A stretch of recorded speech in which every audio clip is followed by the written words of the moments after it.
Olá pessoal, tudo bem com vocês? Meu nome é Gabriel Finelli, sou instrutor de técnicas verticais no Liga Rapel. Se você é novo por aqui, seja muito bem-vindo e se gostar deste vídeo, inscreva-se no canal, ative o sininho para que você possa receber atualizações de vídeos novos do Liga Rapel. No vídeo de hoje vou contar para vocês uma enrascada que eu entrei junto a outros praticantes de técnicas verticais há alguns anos atrás. Essa enrascada nos ensinou muito, então senta que lá vem história. Há alguns anos fui convidado para fazer as filmagens de um encontro de nível internacional de canyonismo. Nessa época eu tinha o Liga Rapel, porém eu ainda não era um praticante de canyonismo, ou seja, eu não realizava rapel dentro de canyons, confinamentos, ambientes fechados, aquáticos. E eu topei, eu achei bem interessante a ideia, era uma oportunidade de eu aprender mais sobre a prática de canyonismo e resolvi ir a esse encontro a convite de um amigo. O encontro teria 3 dias de duração. Estava programado para sexta-feira à noite, sábado o dia inteiro e domingo o dia inteiro. Eu cheguei na quinta-feira na cidade do encontro e na sexta-feira de manhã eu saí para praticar canyonismo com alguns canyonistas e o encontro ele iria começar à noite. Então nós praticamos canyonismo, foi bem legal esse dia, foi um dia de interação, onde eu conheci pessoas não só do Brasil, mas também da Colômbia, de outras áreas do mundo, e foi uma interação bem legal dentro do canyon, e eu já estava aprendendo algumas técnicas de canyonismo, de progressão, então foi um momento ali onde eu pude aprender e treinar também. O dia correu tranquilo e nós fomos para o encontro que ia começar na sexta-feira à noite. Então a gente praticou canyonismo durante a sexta o dia inteiro, tomamos um banho e fomos para o encontro que iria começar. O encontro começou bem, foi bem legal e ao final de várias palestras, de várias instruções, chegou a hora de decidir para qual canyon as pessoas iriam no sábado e no domingo. Como eu estava de convidado, eu não tinha essa opção de escolha. Então eu teria que ir com o camarada que me convidou para esse encontro. E aí eu fiquei à mercê. Falei, bom, já que eu estou com o meu amigo, eu vou aguardar que ele escolha para onde nós vamos amanhã e para onde nós iremos no domingo. Parte da enrascada começa aí, porque muitas pessoas escolheram ir para este canyon específico e poucas pessoas iriam praticar em outros canyons, então já se tinha uma ideia que ia ter uma superlotação dentro do canyon. Então já comecem a imaginar o que poderia ocorrer com um canyon e mais de 15 pessoas entrando. Foi mais de 15 pessoas, na verdade foram 21. Porém, eu não sabia, eu fiquei à mercê e aí no outro dia, no sábado de manhã, nós acordamos, pegamos veículos e todo mundo foi em direção a este canyon. Chegando lá no canyon, devia ser por volta de sábado, 8 horas da manhã até 11 horas da manhã. Eu não me lembro direito qual que era o horário. Porém, quando chegou lá, chegou muita gente para descer um canyon só.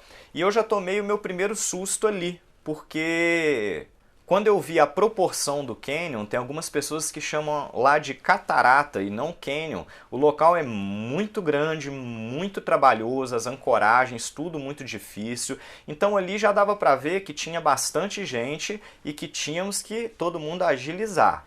Entramos para o canyon, uma progressão bem gostosa dentro da água, trechos de flutuação e muita gente.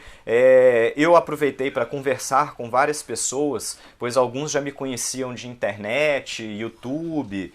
E aí aproveitamos um tempão ali para ficar conversando até que montaram a primeira ancoragem do canyon e todo mundo começou a descer. Eu desci, todo mundo desceu. Porém, nessa época, os materiais para serem utilizados dentro de canyon ainda era muito escasso. Então, eu ainda não tinha uma bota de canyonismo, uma mochila de canyonismo, ou seja, eu não estava 100% preparado para aquela atividade. Eu fui com meu equipamento de rapel, com uma mochila estanque, e foi aí que aconteceu o primeiro problema comigo nessa atividade. Eu realizei esse primeiro rapel e tinha um poço entre 50 e 80 metros para realizar uma natação, um poço muito grande, pois o lugar tem pessoas que chamam de catarata, quedas de água muito fortes. E durante essa natação e flutuação, o meu sax tank estava furado e eu não sabia. Então ele começou a inundar, eu tive que parar, segurar numa rocha, soprar, tirar a água de dentro dele, soprar o ar para dentro dele novamente, fechar, para que eu pudesse continuar esse trecho de flutuação. Terminei o trecho de flutuação, tinha um corrimão montado gigante, com um rapel também gigante pela frente. Daria ali mais ou menos uns 200 metros de progressão total entre o primeiro corrimão e a recepção desse último rapel. Então eu realizei a entrada no corrimão, fui até o ponto de rapel, vi que estava tudo montado já e falei, bom, vou descer. Já eram mais ou menos 2 horas da tarde entre começar a montar lá o primeiro rapel, eu descer, chegar nesse corrimão e sempre conversando muito, tinha muita gente e era um cânion assim gigante. E aí comecei a realizar essas progressões, eram as últimas progressões, era um corrimão com um rapel, depois mais um rapel, que daria ali entre 120 e 200 metros de extensão, muito grande mesmo. E ao terminar esse rapel, eu perguntei para o segurança que estava lá embaixo, fazendo a minha segurança, e ia fazer a segurança de mais algumas pessoas, eu perguntei assim, cara, quem que já desceu e para onde que essas pessoas já foram? Porque eu queria saber, porque tinha muito poço, muita água, eu queria uma direção para eu poder ir. E aí eu fiquei sabendo que ninguém tinha descido ainda, só ele e a esposa dele, que estavam na segurança. Eu falei, putz, já deve ser 4 horas da tarde, já tá tarde, tinham 21 pessoas dentro do cânion, então pode ser que atrase muito o trabalho, né? E aí eu falei, beleza, vou sair do poço, nadar e esperar vocês lá num ponto seguro. Proporções muito grandes do lugar, é uma catarata. Então terminei o rapel, nadei até a parte de fora do poço, um poço grande, proporções grandes, tendo trabalho por conta do meu sax tank. E aí cheguei numa parte onde era seguro de ficar, saí da água e já estava por volta de umas 4h30. Eu coloquei minha manta térmica, que eu estava com um pouquinho de frio, já estava fazendo sombra no lugar. E aí começaram a chegar mais praticantes. Chegaram uns 4 praticantes de canyonismo, rapel, porque tinha de tudo ali envolvido dentro desses encontros. Você tem praticante de várias modalidades. Chegou então os praticantes, e aí já era 5 e cacetada, já estava quase de noite, e eu sabia que tinha muito chão ainda para andar dentro do curso do rio, não tinha mais rapel, só que tinha muito chão. Então eu e os meninos que estavam ali, a gente falou, ó, vão picar o pé daqui, achar onde é a saída da trilha, porque a saída da trilha é após a saída do curso de rio para a trilha, é uma trilha bem demarcada até o acampamento onde as vans estariam para buscar os praticantes. Então, achando este ponto, seria muito seguro para nós, a gente poderia esperar ali naquele ponto os outros praticantes chegarem. Andamos dentro do rio, bem demorada a caminhada, ficamos mais de 1 hora caminhando e, por incrível que pareça, ninguém conseguia achar essa saída da trilha, onde saía do rio para poder se retirar do cânion, ou seja, a saída deste cânion. A gente sabia que ainda ter mais alguns quilômetros de caminhada, eu acho que era entre 2 quilômetros e 5 quilômetros de caminhada da saída do rio até essa área de acampamento. Então nós resolvemos aguardar os outros praticantes chegarem, para quem sabia a saída da trilha poder nos informar. Porém, já estava anoitecendo, já era 6 horas da tarde, e aí começamos a pegar algumas lenhas para poder fazer uma fogueira, poder se esquentar, porque estava muito frio lá. Começamos a acender as lanternas e ficamos olhando para cima do rio para poder ver a hora que o pessoal fizesse a curva lá em cima, a pé, andando dentro do rio, chegar até onde nós estávamos. O tempo foi passando, chegava um praticante, chegava 2 praticantes, chegavam alguns praticantes, mas não chegou todo mundo. Então a gente tinha que aguardar chegar, porque nunca chegava alguém que sabia onde era a saída da trilha desse cânion. E aí, para piorar a história, um gringo, um cara de outro país, enfiou o pé embaixo de uma pedra e torceu o tornozelo, ele quebrou o tornozelo dele. E aí deu uma gritaria lá de, meu tornozelo quebrou e tal. Por sorte o cara era médico, ele fez algumas imobilizações no pé dele e chegou todo mundo. Todo mundo se reuniu naquela praia, que era uma prainha na beira do rio, e perguntando, quem sabe onde é a saída do Canyon, aonde no rio que a gente sai para pegar a trilha. Nesse momento a enrascada começa, porque não tinha ninguém que sabia onde era a saída do Canyon. Tinha uma pessoa que sabia, porém ela desistiu de entrar no Canyon por conta de um imprevisto que teve lá em cima, antes de entrar no Canyon, lá no estacionamento. A pessoa voltou para o carro, ela não pôde descer, infelizmente, e todos estavam achando que alguém sabia onde era a saída daquele Canyon. Já estava muito tarde e eu escutei dois colegas, um conversando com o outro, falando assim, cara, a gente não sabe onde que é a saída, nós vamos ter que dormir porque tá de noite e amanhã a gente procura. Nessa hora, meu olho arregalou desse tamanho, porque eu falei assim, mentira, nós não vamos dormir aqui, eu não tô acreditando nisso. E naquela época, eu não tinha experiência com bivac, abrigos emergenciais. Hoje a gente treina, dá aula, o Liga Rapel tem um módulo que é um módulo de bivac. Então, o bivac, que é o abrigo emergencial, naquela época eu não sabia de praticamente nada. Então, eu olhei com o olho desse tamanho e falei, cara, vocês estão brincando? Aí os caras, não, a gente tá brincando, não, vai ter que dormir aqui. Ô galera, todo mundo aí, ó, nós vamos ter que dormir aqui agora, porque a gente não sabe onde que é a trilha, e amanhã de manhã nós vamos ter que continuar a procurar. Falei, meu Deus do céu, não tô acreditando. Os colombianos que estavam com a gente gritando, estamos perdidos, estamos perdidos. Eu tenho até gravação disso. E os caras gritando isso, eu falando, meu Deus, não tô acreditando que eu vou ter que dormir aqui no meio do mato. E eu tava molhado de neoprene, com frio, só com meu sax-tanque, tudo molhado dentro do sax-tanque. Aí eu comecei a ver a galera tirando manta térmica de emergência, poncho, saco de dormir de dentro de bidon, roupa de frio, agasalho. Eu falei, meu Deus, eu vou morrer. O que eu faço aqui? Aí os colombianos foram lá pro meio do mato. Chegou no meio do mato, começaram a trazer bambu e colocar na areia para dormir em cima, um tanto de bambuzinho fininho, começaram a cavar buraco na areia e colocando um tanto de bambuzinho fininho. Eu falei, putz, eu tenho que fazer isso também, porque senão eu vou me ferrar aqui nessa. E aí eu peguei e fui pro meio do mato com os colombianos, eu vi onde é que estavam pegando os bambuzinhos, peguei aquele tanto de bambu, coloquei lá no buraco que eu fiz perto da fogueira, tirei a meia de neoprene, tirei meu neoprene, coloquei uma roupa que eu tinha molhada, só que ela estava úmida, ela não estava ensopada.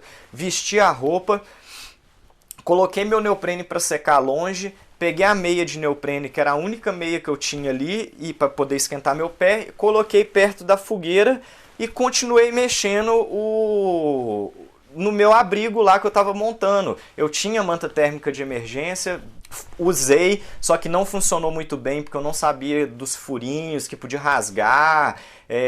Tem várias formas de se usar uma manta térmica e cuidados que você tem que ter com uma manta térmica de emergência. A gente tem até vídeo falando da manta térmica laranja de emergência. E aí eu tô lá arrumando meu abrigo, quando eu vejo, cara, minha meia de neoprene tava pegando fogo na fogueira. Eu falei, não tô acreditando que eu perdi minha meia de neoprene no meio desse frio. E o trem tava gelado na beira do rio, era setembro, então, tipo assim, comecinho de setembro, então tava muito frio. E aí a meia pegou fogo, perdi a meia, dei uma nota, e muita gente dormiu bem, dormiu tranquilo, quentinho, porque os canyonistas na época já tinham experiência com bivac, com esse tipo de situação que se pode passar, né, praticando canyonismo. E eu fiquei do lado dos colombianos, os meninos ficaram zoando ali a noite inteira, depois dormia, acordava, porque é bem incômodo. Eu me cobri com a manta de emergência e o que aconteceu? Os bambuzinhos furaram a manta rasgou e eu tive que ficar ali perto da fogueira, alimentando fogo, manejando ali o meu calor, não dormi bem. Nisso, outra história acontece nos bastidores de quem está fora do encontro, porque era o encontro onde a gente iria terminar esse canyon nesse dia.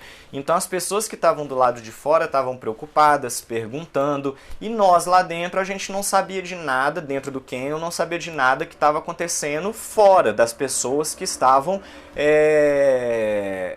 preocupadas conosco.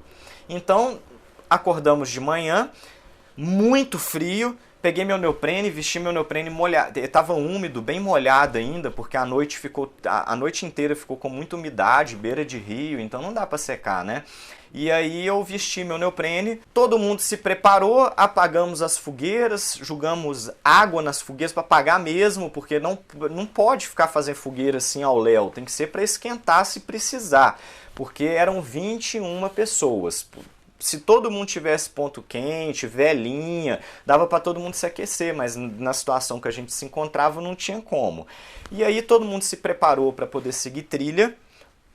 O camarada que tinha torcido o tornozelo, quebrado o tornozelo, ele não aguentava caminhar, então os meninos tiveram que fazer a equipe que estava lá, galera muito experiente, fez uma prancha com corda e bambu bem bacana e levaram esse cara até o acampamento nesse dia. Mas aí voltando lá atrás, a gente saiu ali de onde a gente estava e olha a comédia do rolê.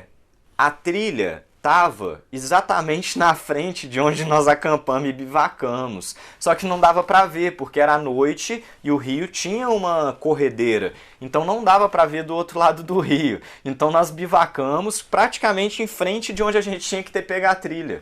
E aí tinham ainda mais uns 2 quilômetros de trilha a partir dali. E durante a trilha veio correndo bombeiro, amigos, pessoas preocupadas e trombaram com a gente ali no meio da trilha. E acabou que assim, bivacamos, foi uma situação de extremo desconforto para alguns, no meu caso foi desconfortável, mas foi necessário para moldar quem eu sou hoje, então fez parte das experiências que eu vivi, das experiências que eu passei, e eu acredito que também somou a muitos praticantes, mesmo se foi desconfortável, porque essas experiências somam, e a gente consegue tirar muita coisa disso aí, aprendizado, a gente consegue aprender muito em cima disso, porque a gente aprende que não pode se entrar com muitas pessoas dentro de um canyon, entupir uma atividade com um fluxo grande de pessoas, mesmo que seja uma cachoeira para rapel, se tiver gente demais, acaba complicando um pouquinho a situação, né, para gerir a segurança naquele ambiente. Também aprendemos sobre o planejamento, sobre a entrada em um canyon, sobre a leitura de um croquis, de entender que aquele canyon é um canyon alto, com uma envergadura, é um canyon grande, com uma envergadura alta, com possibilidade de saída ser um pouco complexa, com a coordenada da saída, a falta de um aparelhinho de monitoramento via satélite, como o Spot, a Garmin. Você tem algumas tecnologias que ajudam, então a gente aprende muita coisa com isso. Então assim, foi uma enrascada que eu passei, tem muito tempo, muitos anos mesmo, e foi de ganho de experiência muito grande. Acredito que vocês também já tenham passado por algum tipo de experiência desse jeito, alguma enrascada, e se passaram, deixe nos comentários do vídeo, e se gostou desse tipo de vídeo, também deixe nos comentários, que aí eu fico sabendo que vocês gostaram desse tipo de conteúdo e trago mais conteúdo desse tipo para vocês, porque a gente tem muita história para contar e muito aprendizado para tirar em cima dessas histórias. Então é isso aí. Muito obrigado a todos e até a próxima. Valeu!